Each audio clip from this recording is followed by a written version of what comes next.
A Comissão de Constituição e Justiça vai votar nesta terça-feira, dia 8 de julho, o projeto de lei que pretende revogar a Lei da Alienação Parental. Esse pode ser um dos projetos mais importantes para a proteção de crianças e adolescentes votados em muito tempo. Vamos entender mais sobre esse projeto e o que vai acontecer nessa votação com a nossa Sofia Labanca e uma participação da Daiane Oliveira também aqui no Plantão do Meteoro. Bora lá!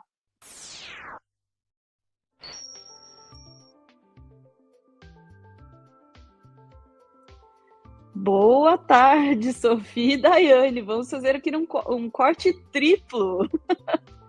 Sim, Ana, um corte triplo porque é um assunto que exige aí uma atenção especial, né? Ana, a gente está falando aqui da Lei da Alienação Parental, né, que dizia ser aí um projeto, quando foi aprovado lá em 2010, para proteger as crianças que estariam sendo usadas e manipuladas em disputas entre os pais, né, entre os seus genitores. Mas que, na prática, o que a gente tem observado é que tem sido usada para proteger pais abusadores, né? Com base nisso, foi criado um projeto aí proposto pela Sâmia Bonfim, Fernanda Melchiona e Vivi Reis, o projeto 2812 de 2022, que visa revogar a lei de alienação parental. Eu vou pegar e colocar aqui na tela para a gente uma reportagem da CNN Brasil, que é uma reportagem um pouco mais antiga, né, de 2023, mas que fala um pouco sobre isso. Eu queria destacar aqui alguns trechos do projeto. Então, aqui, as medidas judiciais no âmbito da lei de alienação parental têm impacto diferenciado para mulheres em contexto de violência e de abuso, as quais comumente são atribuídas às práticas de alienação parental por realizarem denúncias contra o genitor, afirmam os parlamentares no texto do projeto.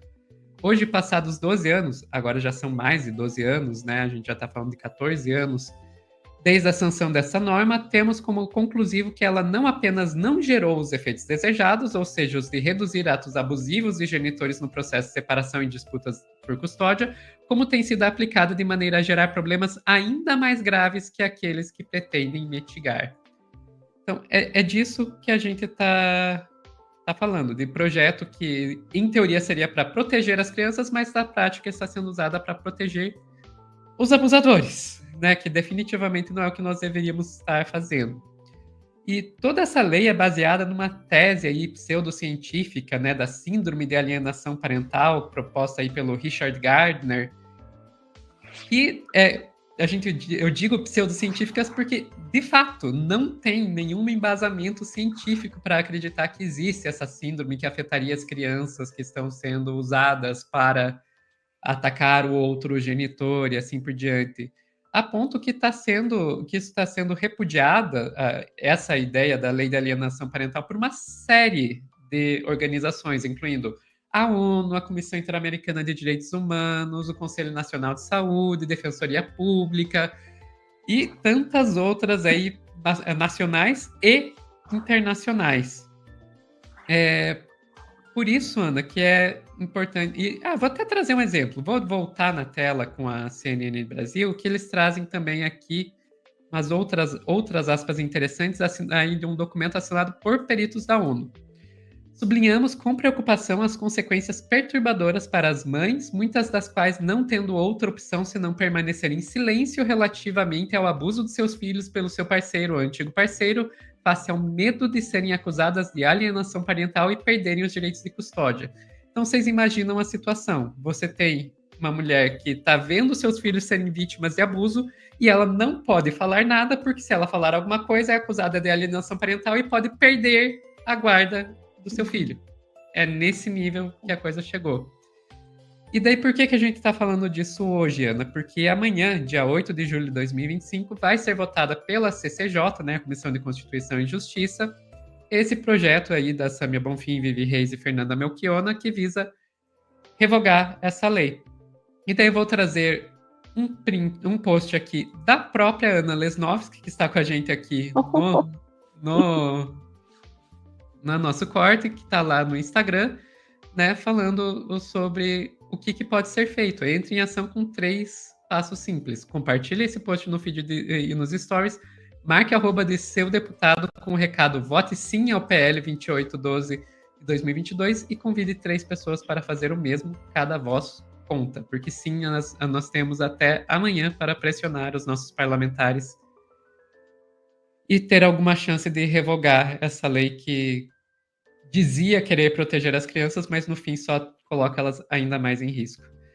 É isso, Ana. Eu queria ouvir você e a Dai sobre o que vocês têm a dizer sobre isso. Dai, você quer começar? Porque senão eu vou pistolar. Eu acho que eu também vou pistolar, mas eu vou antes, pode deixar, né? Para começar, né, gente, a gente precisa compreender que a lei da alienação tinha o objetivo de proteger as mulheres e as crianças em um contexto de cuidado, inclusive quando a guarda ficava com o pai, para que a mãe conseguisse ver também. Só que no Brasil, a gente já tem na Constituição, né, no Estatuto da Criança e do Adolescente, o direito de visitação dos pais. Então, a guarda compartilhada, direito de visitação, a gente já tem outros mecanismos que fazem com que não seja necessário ter uma lei específica e que, nesse caso, depois de tanto tempo, já se comprovou que é uma lei que vem sendo utilizada de forma, muitas vezes, para distorcer determinadas violências e colocar essa mulher que sofre violência doméstica contra a criança e perder a guarda. E aí você tem um caso muito famoso, que é o caso da Ana Hickman. Por que o caso da Hannah Hickman? Porque o ex-marido da Ana Hickman, que eu não vou lembrar o nome, porque de fato ele é o ex-marido da Ana Hickman, ele volta e meia acusa a Ana Hickman de alienação parental. E a Ana Hickman, por exemplo, não perdeu a guarda porque ela tem recursos para cuidar, né, do seu filho, advogados excelentes, e ela não perdeu a guarda, e ele também não consegue comprovar essa alienação. Por quê? Porque ele teria que visitar a criança todas as quartas-feiras para um jantar, coisa que a Ana Hickman afirma que ele nunca fez com a criança. Ele teria que pegar a criança a cada 15 dias, e o que é informado pela Ana Hickman é que ele causou um tumulto tão grande que ela preferiu pegar o filho e deixar na casa dos avós, para que ele assim pudesse ficar com a criança e não precisasse sequer se desprender ali, ter que se deslocar para pegar essa criança no condomínio que eles moram. Isso, e ainda assim, mesmo com todos os acessos, já que ela, assim, solicitou medida protetiva contra esse homem por violência doméstica, e aí vale lembrar uma coisa, né, a gente tem, ele em determinado momento, assim que houve a denúncia, ele afirmou, de fato, pediu desculpas, afirmou que tinha acontecido uma violência, mas até hoje, aí logo em seguida ele começou a negar, e até hoje ele nega essa violência doméstica, e ela não tem essa medida protetiva, ela ainda tem que conviver com esse homem que foi um agressor, segundo ela, contra tanto ela e a criança que chegou a presenciar essa cena de violência. E é isso, gente. Pessoas como ele, muitas vezes, conseguem a guarda quando a mãe não tem um recurso suficiente, quando a mãe, muitas vezes, depende, inclusive, do pai, então já sofreu também outras violências, como a violência patrimonial. Então, realmente é extremamente difícil, nesse cenário que a gente vê hoje, acreditar que a alienação parental, ela acontece da forma que muitas vezes esses homens falam. E aí eu estou tentando falar com muito cuidado. Por quê? Porque é possível que alguém que está vendo esse corte vai dizer, poxa, mas eu conheço um caso.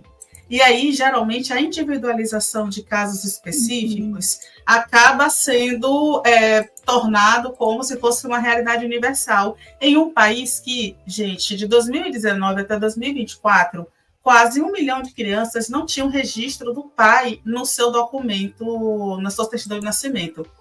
Foram 800 mil crianças registradas de 2019 até 2023 sem o nome dos pais. Vocês entendem o que é isso? Quase 1 milhão de crianças no Brasil estão sem o nome dos pais.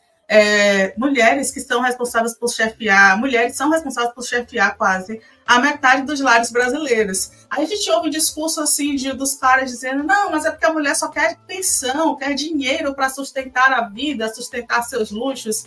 Mas o IBGE diz que a maioria dos lares brasileiros são sustentados por mulheres Que discurso é esse? Da onde sai esse exemplo que você está trazendo? A gente precisa compreender que é muito maior do que um caso isolado que facilmente é resolvido no judiciário, porque nós temos no Estatuto da Criança e do Adolescente outros pontos, outros mecanismos que vão ajudar a resolver esse caso que pode ser errado e que sempre alguém vai conhecer uma pessoa que é errada. No entanto, e aí eu vou trazer um caso que eu já conheci, viu, Ana? E Sofia. A cada hora, 3 crianças são abusadas no Brasil. E aí eu sempre falo do meu TCC. Quando eu estava fazendo meu TCC de jornalismo, eu trabalhei com crianças e adolescentes abusadas sexualmente em ambiente familiar. E um desses homens, ele tinha um filho com uma filha. A criança foi fruto de incesto. Ele deveria perder a guarda dos outros filhos. Mas ele foi, exatamente, ele não perdeu a guarda dos filhos, porque para o judiciário não poderia afastar os filhos do pai, não poderia promover uma alienação. Uhum. O direito do pai é maior do que o direito da criança. Exatamente. Essa criança, inclusive, foi a que foi retirada do lado dos irmãos e do seio familiar, foi entregue para um abrigo junto com essa outra criança que ela teve. E é isso, gente. Então, assim, diante de tantos casos que foram ouvidos, que foram levados para as deputadas, veio a necessidade de revogação dessa lei. Então, é isso, gente. Eu sou totalmente a favor e eu acho que nós temos outros mecanismos de cuidado e defesa para que não haja, de fato, a alienação que é possível que venha a acontecer em um ou outro caso, mas isso não é a realidade de todos os casos brasileiros, e vem sendo utilizado como uma bomba, como uma arma, como um mecanismo para violentar ainda mais crianças e as mulheres. É isso, gente. Muito bom, é muito bom você lembrar isso de que existem outros mecanismos, né? E algumas vezes, é claro, eu como tenho acompanhado esses casos há bastante tempo, né, já tenho acompanhado muitos casos, em geral são casos de mães. É claro que sempre pode acontecer o contrário, né? Mas aí eu vou pôr uma questão. Para você, pai, que quer requerer na justiça o direito de visitação ou o direito de guarda dos seus filhos e quer provar que é uma pessoa, e tem que provar que é uma pessoa decente, que pode cuidar dos filhos e tal. Hoje, eu vou falar uma coisa muito chocante, vocês me desculpem por dizer isso, mas hoje o método mais fácil de um homem conseguir uma guarda de uma criança, de um filho, é abusar sexualmente dessa criança. Vocês me desculpem por dizer isso, mas é a pura verdade. Porque o que acontece? É aquilo que a Day e a Sofia estavam lembrando. Segundo o Estatuto da Criança e do Adolescente, um adulto que tenha conhecimento de uma violência cometida contra uma criança tem por obrigação levar essa denúncia adiante. Então, quando uma mãe... E todo mundo gosta de dizer que é contra o abuso sexual infantil, né? Se você perguntar, todo mundo vai dizer que é contra. Na hora do vamos ver, o que acontece é isso. Uma mãe ouve da criança que ela foi abusada, ou tem algum indício, ou tem alguma suspeita. Ela é obrigada a denunciar. As autoridades têm a obrigação, a partir da denúncia, de investigar e decidir se se essa denúncia procede ou não procede, certo? O que acontece? Com a lei da alienação parental, apenas a denúncia da mãe de suspeita em relação ao pai já é prova da alienação parental. Então, por padrão, a mãe já é culpada de alienação antes mesmo de qualquer investigação a respeito de um possível abuso de uma criança. Então, entende qual é a pegadinha dessa lei e por que ela não funciona? Claro, com todas as outras reservas também. Essa lei é baseada, como a Sofia falou, num conceito pseudocientífico da síndrome da alienação parental.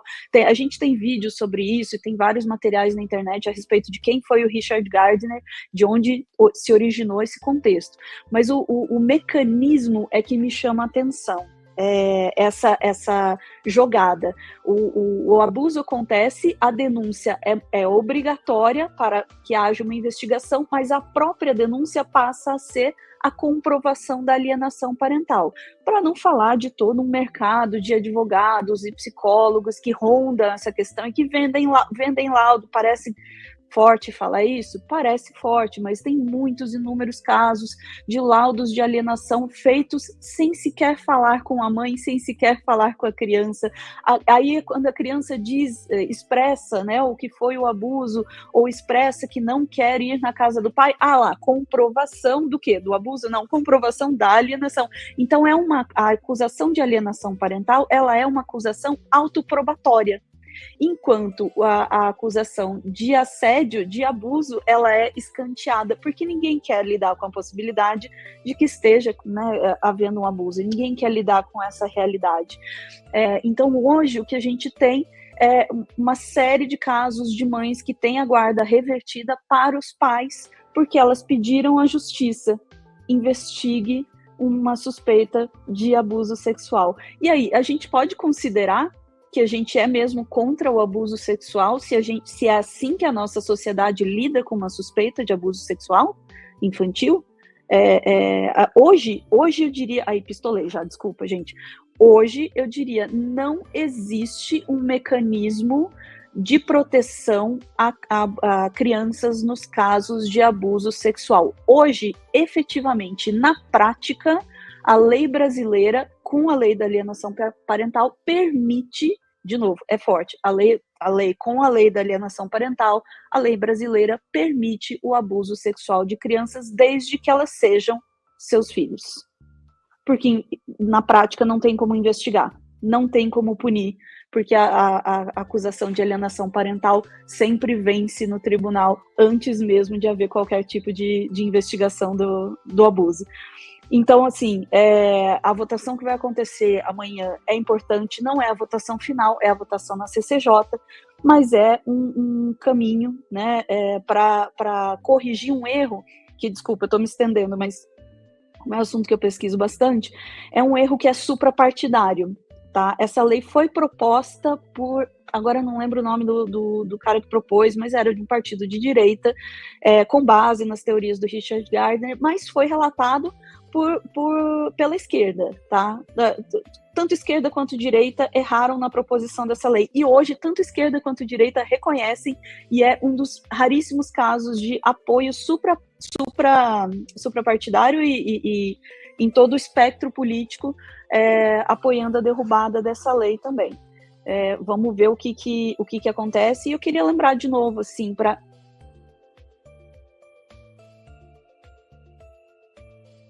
Oi, vocês estão me ouvindo? É que nem o microfone do Oscar aqui, sabe? A hora que você fala demais, ele começa a cortar. Acabou a pilha do meu fone de ouvido. Desculpa pelo tema pesado, gente, mas é uma realidade que a gente não quer encarar, né? E aí eu deixo essa pergunta também para todo mundo que se pergunta assim, não, mas isso é terrível e tal. O que você faria se você soubesse que um filho seu, né, ou uma criança que tá sob os seus cuidados, relatasse que estava sendo vítima de abuso? Hoje, no Brasil, a denúncia com a lei da alienação parental é uma armadilha. É uma forma muito fácil de tirar a guarda de uma mãe. De propósito ou não, tanto faz, né? Seja como for, é uma forma muito fácil de um abusador ter posse, né, de uma criança. Enfim, espero não ter que falar mais sobre esse assunto. Que a gente consiga resolver e corrigir essas distorções e consiga oferecer aquilo que a Day bem lembrou, os mecanismos que a lei já oferece para tratar de conflitos, para tratar de manipulação, para tratar de disputa de guarda. O ECA faz isso, a Constituição brasileira faz isso. A lei da alienação parental não faz isso, ela é outra coisa. Ficamos por aqui? Eu esqueci que eu que estava conduzindo, estava só no comentário. Ficamos por aqui, Ana. Vamos lá. Meu fone já não funciona. Eu estou assim na beiradinha aqui. Chat, a gente volta em instantes para mais assuntos do dia, conduzidos pela Sofia. Beijos. Rimou.